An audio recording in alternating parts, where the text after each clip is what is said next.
Picture a company facing protests outside its offices and calls online for its services to be cut off. Now picture that this is happening in a country where none of the events driving the anger actually took place. That is not a contradiction. It is the specific structural risk that comes with being one of the largest Pan-African companies on the continent. And it is playing out right now, in real time, across multiple countries at once. By the end of this video, you will understand exactly how a major Pan-African company's revenue is actually distributed across the continent, why that distribution creates a very specific and unusual kind of political exposure, and what the real current range of responses to that exposure actually looks like. Not a hypothetical, but what is genuinely happening right now. Here is a dilemma that does not get discussed often enough. If you are an employee, a local shareholder, or a small business that depends on a Pan-African company operating in your country, and that company suddenly becomes a target of public anger over events that happened in a completely different country, hundreds or thousands of kilometers away, what exactly are you supposed to do? You did not cause the underlying problem. Neither, in most cases, did the local employees or the local management of the company you work for or hold shares in. But the company's name and the country its headquarters happens to sit in is now enough to make it a target regardless. That is a genuinely difficult position. And it is one that Pan-African companies, almost uniquely among large African businesses, are exposed to by the very structure that makes them successful in the first place. So which company is this actually happening to right now? What does its revenue picture actually look like, and how is it responding? Let's get into the specifics. Key point 1. The company and the revenue picture most people get wrong. The company at the center of this is MTN Group, headquartered in Johannesburg, often described in headlines simply as a South African telecom giant. And that description is exactly where the public picture and the actual financial picture diverge sharply. MTN operates across 16 African markets with more than 300 million subscribers. Nigeria alone accounts for roughly 85 million of those customers, making it MTN's single largest and most important market by both earnings and investor sentiment, larger than South Africa itself. When MTN's own CEO, Ralph Mupita, addressed this directly in a recent Bloomberg interview, he put the actual numbers on the table. MTN makes less than 20% of its earnings in South Africa and 80% of its earnings everywhere else on the continent. That single statistic reframes the entire situation. A company widely perceived as South African is, by its own disclosed revenue geography, a broadly Pan-African asset that happens to be headquartered in Johannesburg. And that distinction matters enormously for what has happened next. This is a moment to return to the employee and/or shareholder dilemma from the context section. An MTN employee in Lagos or Accra is, in commercial terms, working for a company that earns the overwhelming majority of its money from markets exactly like theirs, not from the country where the underlying tensions originated. Key point 2. What is actually happening country by country? Following renewed anti-immigrant violence in South Africa between April and June of this year, public anger spread well beyond South Africa's borders. Social media campaigns in Nigeria and other African countries began calling for the boycott or expulsion of South African-owned businesses operating in their markets. Protesters gathered outside MTN's offices in Ghana specifically. In Nigeria, members of the House of Representatives went so far as to propose a temporary suspension of business permits for South African companies operating in the country. South Africa's own Justice Minister, Mamoloko Kubai, publicly acknowledged that the reputational and economic damage from the crisis was real and could no longer be denied, citing South African artists losing performance bookings across the continent as one concrete example. MTN's CEO responded directly and publicly. He stated that the company had not, as of his interview, seen direct operational impacts from the protests, but acknowledged the company was, in his words, very sensitive in markets such as Nigeria and Ghana, given the political climate.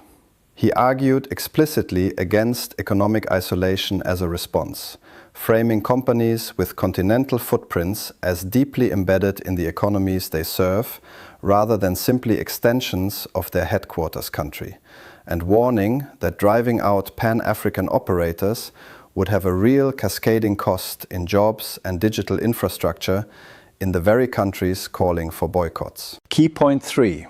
The response has not been uniform, and that matters.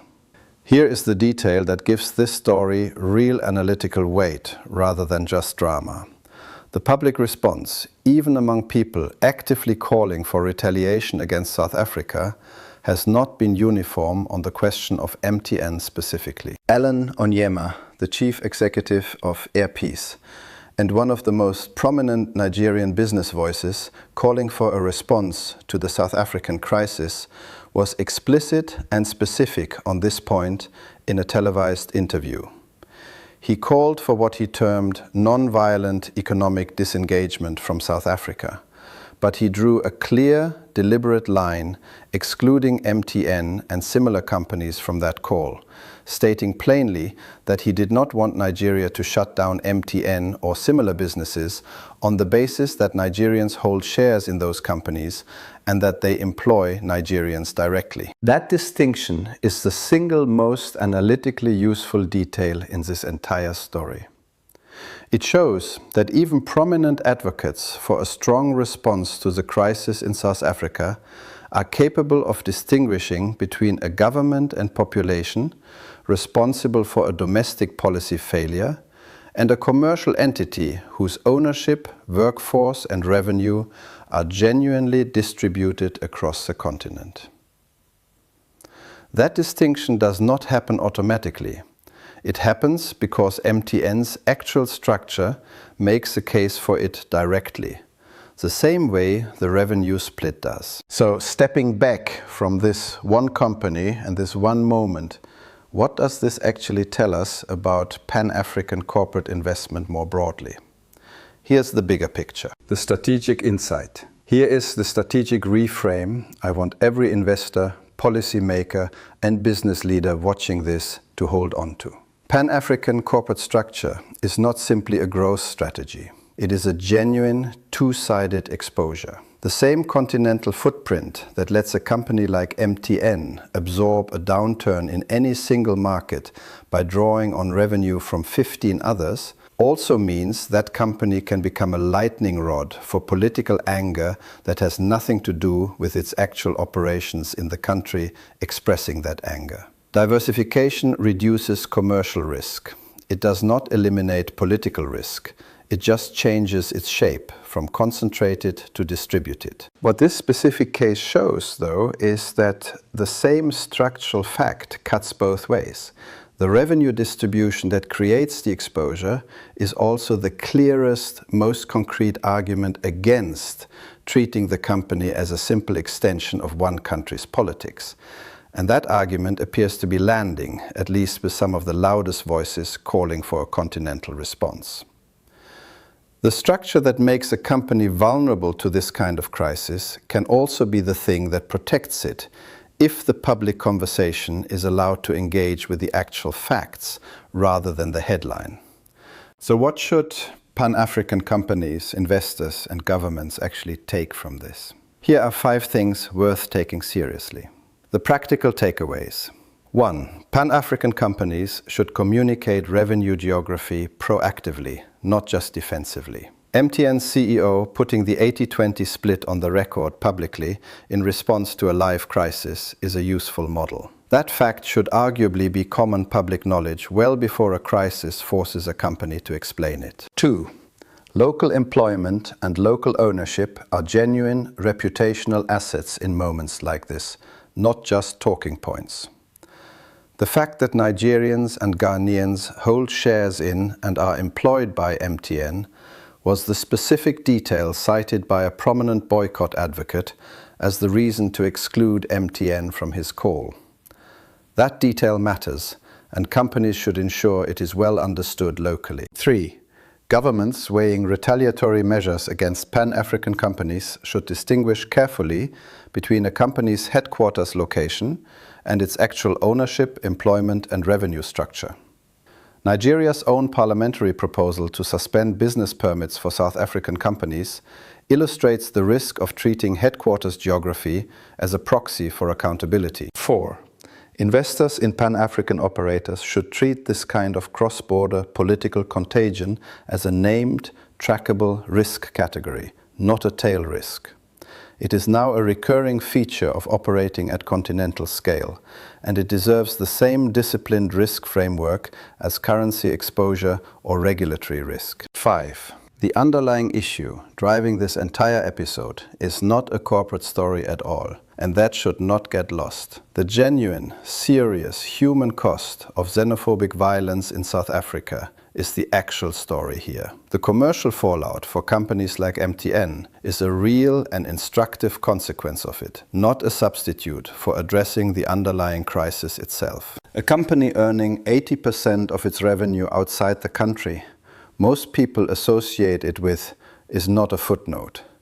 It is a central fact of this entire story. And it explains both why MTN has become exposed to a crisis it did not cause, and why some of the loudest voices calling for retaliation have chosen to leave it out of their target list. That distinction between a headquarters address and an actual ownership and employment structure is going to matter more, not less, as African companies continue to scale across borders. If this video gave you a clearer way to think about Pan-African corporate exposure, share it with one person in your network working on investment or regulatory policy. Remember to subscribe for more, and I will see you in the next video. Thank you for watching.